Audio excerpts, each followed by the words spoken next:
na vida, na física e também na literatura. Quem discorda que me perdoe, mas com certeza os opostos se atraem. Salve, salve, garrancheiras e garrancheiros! Sejam bem-vindos! Eu sou Oswaldo Arthur. Se vocês são novos por aqui e gostam de conteúdo literário, inscrevam-se neste canal e aproveitem para nos dar aquele like maroto, porque deste jeito esta plataforma entrega os nossos vídeos para novos públicos. Façam sempre aqui embaixo os seus comentários, porque eu leio todos e respondo um a um. E agora chega de tantas enrolações e churumelas. Partiu apresentar a vocês esta tag dos livros opostos, tag essa que eu fui tagueado pela minha amiga Mônica, lá do canal O Próximo Livro é o Melhor. Minha amiga, muito obrigado. E agora, vocês sabem, normalmente é uma pergunta e um livrinho, mas hoje é uma pergunta e 2 livrinhos. Bora lá?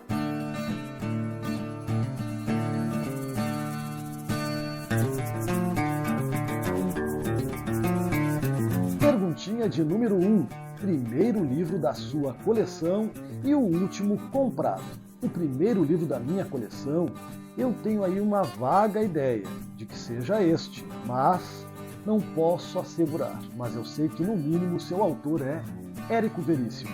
E aqui eu tenho este exemplar, Histórias de Érico Veríssimo para Crianças. Eu vivo falando a respeito desse autor, é claro, um dos meus preferidos da vida, e também sobre as histórias que Érico escreveu para os picurruchos, para os leitores mirins. E eu comecei a minha vida como leitor, assim gostando de ler e me encantando com as histórias que eu mesmo lia, não quando meus pais liam para mim. Foi aqui com estas, e aqui nesta coleção nós temos, deixa eu dizer com toda certeza, As Aventuras do Avião Vermelho, que já há uma edição bem bonitinha pela Companhia das Letrinhas, da mesma maneira, Rosa Maria no Castelo Encantado, vocês estão vendo aí na tela do vídeo, e Os Três Porquinhos Pobres. Este aqui então certamente é aquele exemplar que inaugurou esta biblioteca do Garrancho. E o último livro comprado é com o objetivo da minha participação numa LC com outros booktubers, vocês ainda vão saber disso mais para frente, é Zona Morta, do mestre Stephen King. Sai pela Suma de Letras, com uma tradução de Maria Molina, e já está na 9ª reimpressão. Eu quero aí me deliciar com esse terrorzinho, me parece que sim. Um livro hipnotizante, você vai ler de forma compulsiva. Este foi o último adquirido aqui para o meu acervo. Número 2, um livro que você pagou barato e um livro que você pagou caro. Eu me lembrei deste clássico nacional, O Menino no Espelho, do grande Fernando Sabino. Aqui eu tenho esta edição já há um bom tempinho e devorei. Não me lembro ao certo se li na minha infância e adolescência, mas li já mais velhinho e fiquei assim encantado com essas histórias. O menino Fernando, como diz aqui numa das orelhas, é um daqueles personagens que vem para se somar a Tom Sawyer, Molly, Alice, Gulliver, Alice, né, gente? Pinóquio e o Pequeno Príncipe, que ganharam um companheiro entre todos nós, o menino Fernando, que vem a ser o próprio autor Fernando Sabino, recuperando aí toda a sua infância mágica, muito bem vivida e influenciada também pelas leituras principalmente de Monteiro Lobato e as histórias do Sítio do Pica-Pau Amarelo. E o livro foi mais baratinho, eu comprei, desculpem, eu já fui atropelando, eu comprei na livraria Sebo Traça em Porto Alegre, até hoje aqui, com a etiqueta do sebo. Foi baratinho, se foi aí o que, 5, 6, 7 reais na época, não foi muito. E o livro mais caro é aquele que eu não canso de panfletar, que é 100 Anos de Solidão, de Gabriel Garcia Marques, nessa edição belíssima da Record. Vocês sabem que ela vem aí com uma espécie de cinta e essa capinha almofadada. Eu fiz uma releitura e foi nela. Primeiramente na minha vida eu li em espanhol na universidade e depois eu reli fazendo aqui, deixa eu mostrar a vocês, as minhas anotações. É uma tradução do Eric Nepomuceno, ainda hoje é um livro bastante carinho na Amazon e eu estou para reler, inclusive, por quê? Porque nós estamos esperando com ansiedade a série da Netflix que adaptou para a telinha, para o streaming, este grande clássico latino-americano. Número 3. Um protagonista homem e uma protagonista mulher. Eu pensei aí para defender o nosso time dos homens, Robinson Crusoe, este dos mais famosos, ou melhor, o mais famoso náufrago da nossa literatura mundial. E eu li este clássico pela primeira vez na vida o ano passado, em 2023, e foi justamente aqui nesta edição dos clássicos Zahar, que é comentada e ilustrada. Fiquei bastante encantado com a história porque eu sou apaixonado por histórias que se passam em ambientes náuticos, em ilhas, com essa ambientação muito marítima. Claro, é o maior clássico do gênero, certamente inaugura uma linhagem de histórias nesse sentido, mas vocês sabem que aqui há determinados pontos sensíveis relativos à questão colonialista, a perspectiva colonialista e escravagista que o próprio Defoe tinha, mas esses são os óculos dos nossos tempos. Nós precisamos sempre buscar compreender para compreender aquele momento, não no sentido de passar pano, é claro, mas sim para nós não cometermos nenhum tipo de anacronismo. É um texto que, nesse sentido, foi muito bem preparado, com as notas de rodapé. E é um personagem encantador porque ele nos leva ali a conhecer uma espécie de MacGyver daquele século XVII, porque em 30 de setembro de 1659, eu, pobre, desgraçado, Robinson Crusoe, depois de naufragar em alto mar durante uma tempestade terrível, cheguei à costa desta ilha desoladora e infeliz. E um livro com protagonista mulher. Qual será que eu vou escolher? São tantas as possibilidades, mas eu decidi trazer uma leitura deste ano, de janeiro, um lugar bem longe daqui, da escritora Delia Owens. Meus queridos, aqui nós temos a Kia, ou Kaia, que é chamada a menina do brejo. É uma garota que sofre na infância, na adolescência, várias violências. Um pai abusivo, uma mãe que acaba deixando a família por esses motivos e ela acabará vivendo sozinha no meio de uma natureza exuberante, num lugar extremamente encharcado, pantanoso, em que ela vai não só conhecer as espécies mais variadas dessa fauna e também flora, como ela vai estudar e muito tudo isso. Haverá aqui um crime a ser desvendado. E vocês já imaginam, isso é, já desde o início, algo previsível. Ela será a acusada. É um thriller daqueles de tirar o fôlego, é bastante envolvente, tem também elementos aí que se relacionam a uma paixão envolvendo a Kia e vale muito a pena. Daquele tipo de história que o cinema não perderia de jeito nenhum. Tanto é verdade que ele já foi adaptado para a telinha. Se eu não estou enganado, foi adaptado primeiramente para o streaming, embora tenha dito aqui que seja para os cinemas. Como eu não estou certo disso, vocês podem me contar aí nos comentários. Número 4. Um livro que você leu bem rápido e outro que você leu bem devagar. Meus queridinhos, eu li de forma muito rápida nesses últimos dias. Penso que foi de um dia para o outro, inclusive. O Peso do Pássaro Morto, da escritora brasileira contemporânea Aline Bey. Estou deixando aí a capinha do livro para vocês no vídeo. Por quê? Porque eu descobri um aplicativo que é oferecido pelo governo do nosso estado aos professores da rede pública de ensino. Como eu sou professor da rede pública, eu tenho acesso gratuito a este aplicativo que compra os direitos autorais das obras e oferece as obras aos professores e aos alunos à leitura.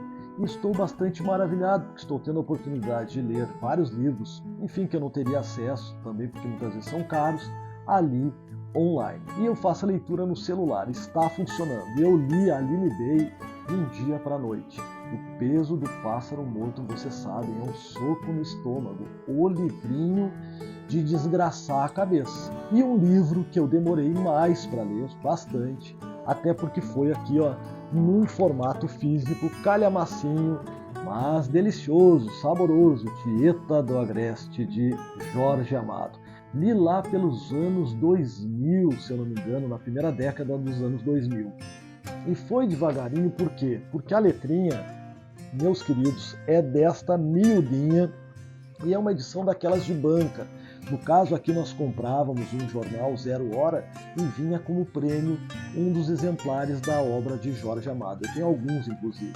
Eu sou apaixonado por essa personagem, uma personagem que acaba deixando a sua terra, a Santana do Agreste, e regressando mais tarde já rica, empoderada, para enfrentar e se vingar daqueles que zombaram do seu tempo de menina, quando ali ela foi escorraçada pelo seu pai. E é uma obra muito conhecida pela telenovela global e também pelo cinema, com a atriz Sônia Braga no papel principal.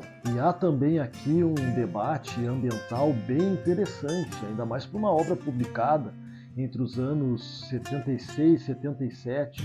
Então assim, Jorge Amado até nisso foi bastante promissor e precursor, porque ele conseguiu trazer à tona um debate que chegou ao mundo todo, uma vez que essa obra recebeu muitas traduções e ainda recebe.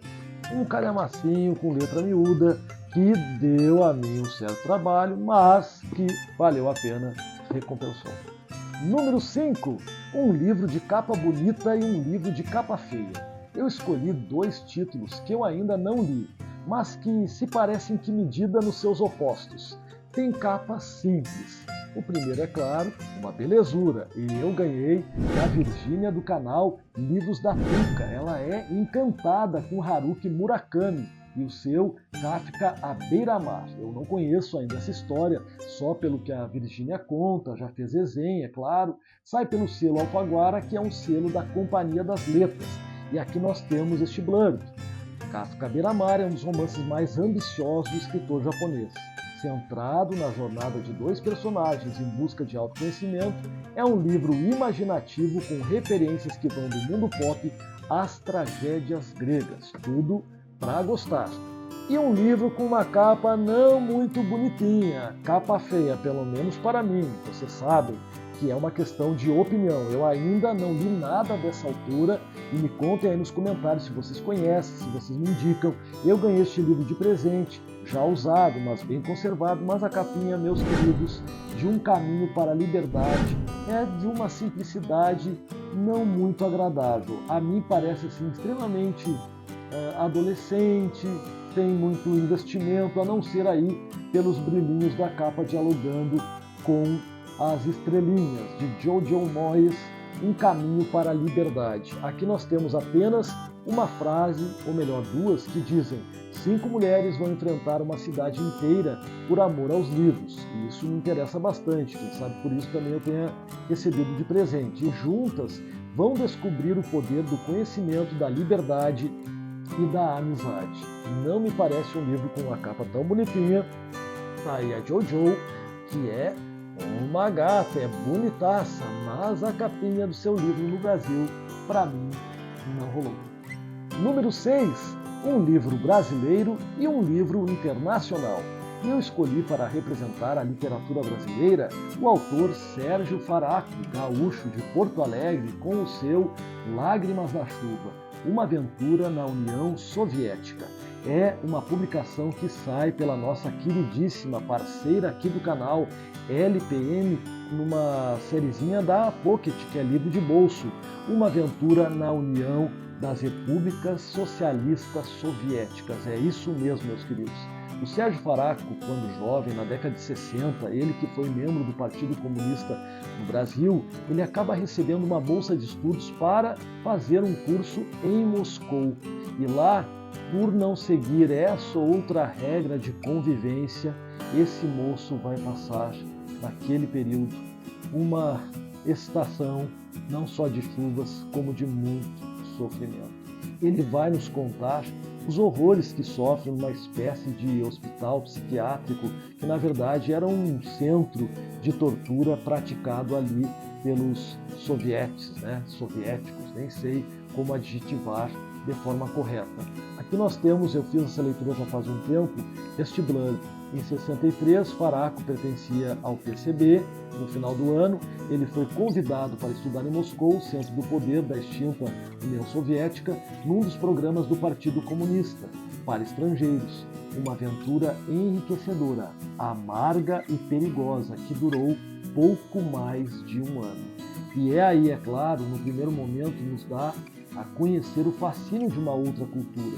Mas na medida em que esse protagonista acaba adentrando os porões daquele tipo de ditadura, de tortura, de cerceamento de pensamento, as coisas ficam bem trevosas.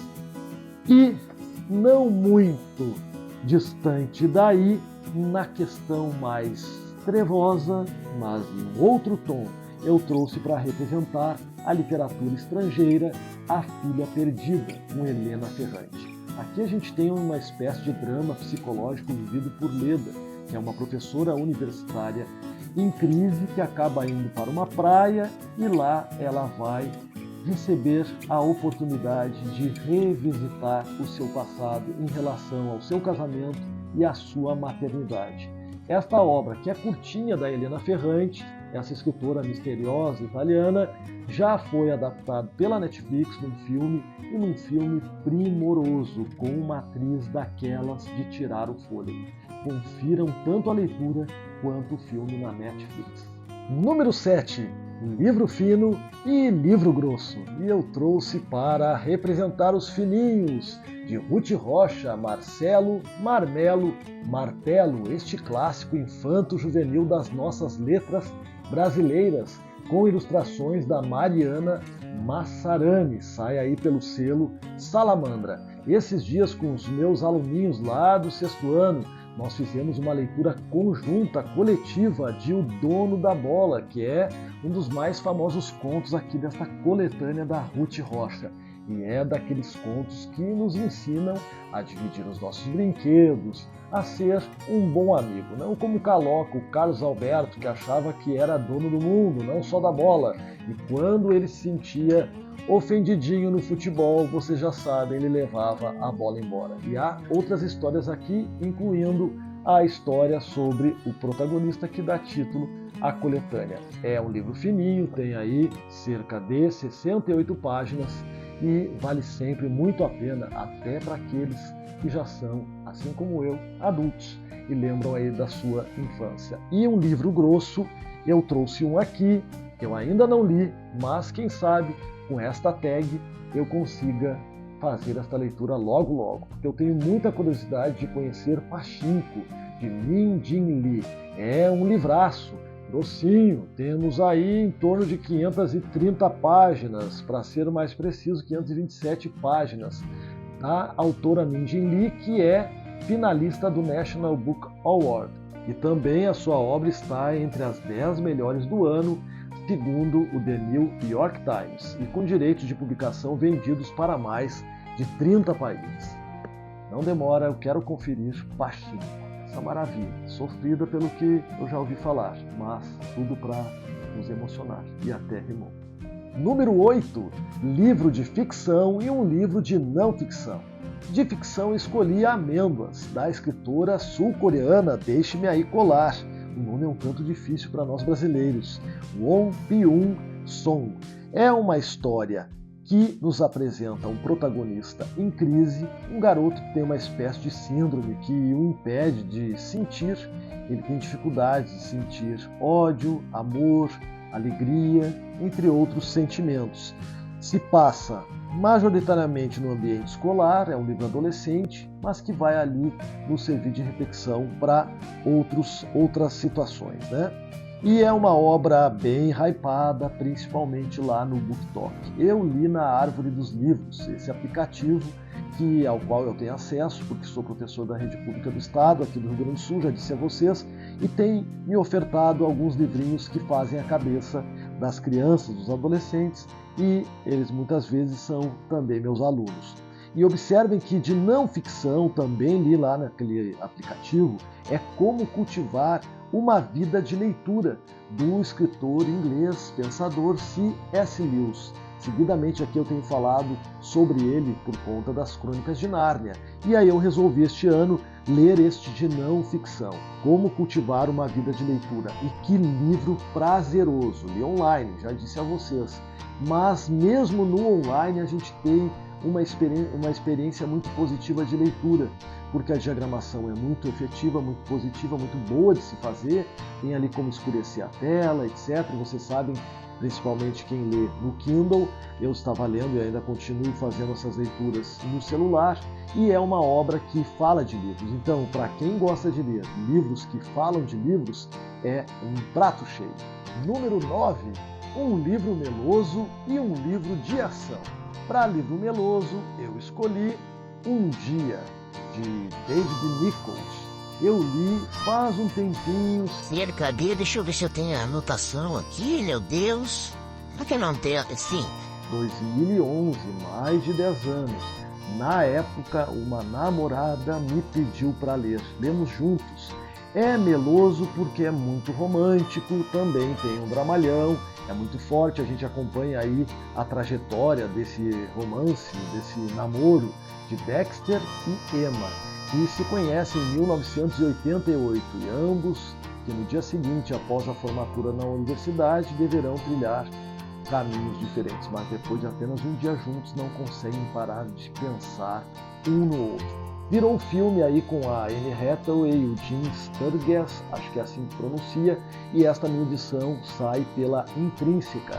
Aqui a gente tem algumas informações, aspas do The Guardian, engraçadíssimo e também notável, comovente e a própria maneira despretensioso, embora muito profundo.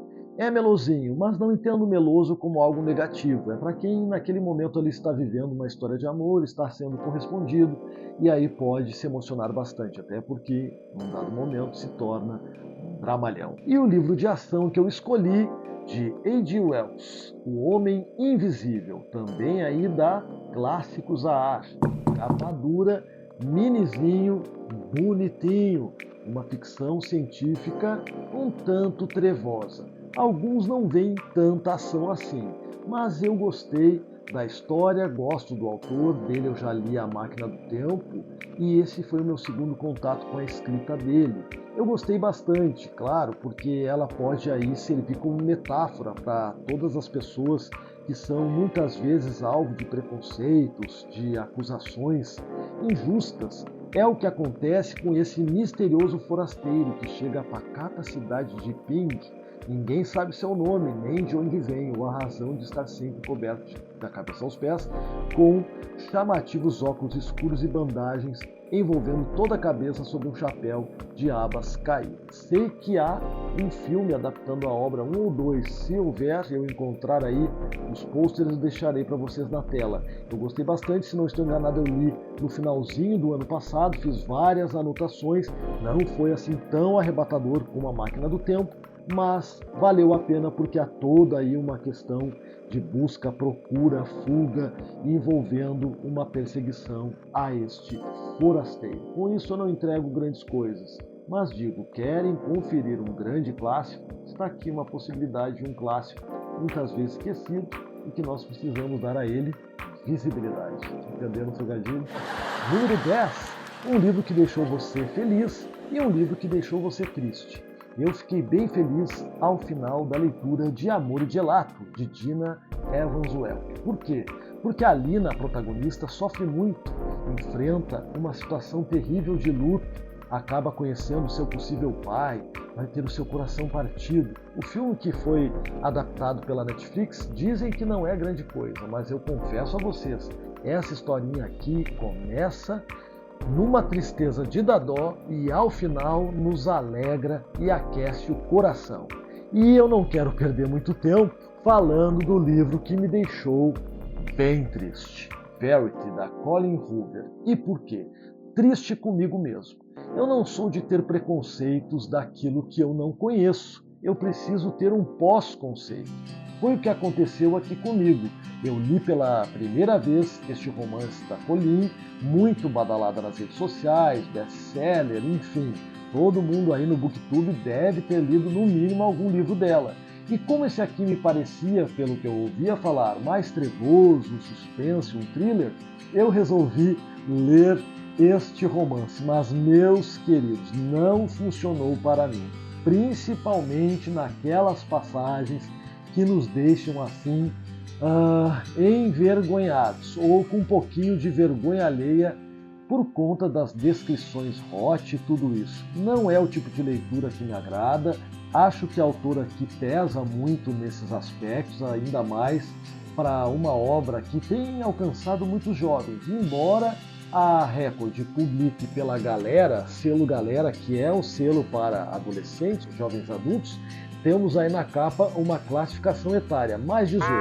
Mas como eu disse, me deixou triste porque eu perdi a possibilidade de conhecer outras coisas melhores de literatura. Mesmo de literatura contemporânea hypada. Como este aqui não funcionou para mim. Se caso vocês acreditam que eu ainda deva dar uma chance para Colin Hoover, porque eu normalmente dou uma chance para eu conhecer os livros.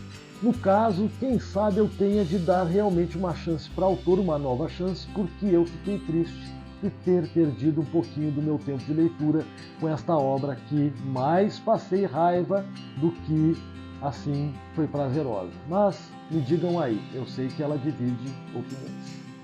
Eu gostei tanto desta tagzinha que eu resolvi taguear alguns canais de colegas e amigos booktubers. E eu começo tagueando a Laura do Literapia e os buquês de etcéteras, a Janaína do canal Resenhas Sem Sentido, a Isabela Libório e o Carlos Siqueira. Eu vou adorar, meus amigos, ver as suas respostas para esta tag dos livros opostos. Eu espero que vocês tenham gostado das minhas respostas para esta tag dos livros opostos. E lembrem-se, comprando qualquer produto ou um desses livrinhos na Amazon por meio dos nossos links que vocês encontram aqui embaixo no box de descrição. Vocês não pagam nada mais por isso e ajudam muito na manutenção, na resistência, na produção de conteúdo por este canal que quer muito agora chegar aos 3.000 inscritos. Lembrem-se também de dar uma chegadinha lá na nossa lojinha no Magazine Luiza. Um beijo grande, com muitas leituras e até a próxima. Tchau!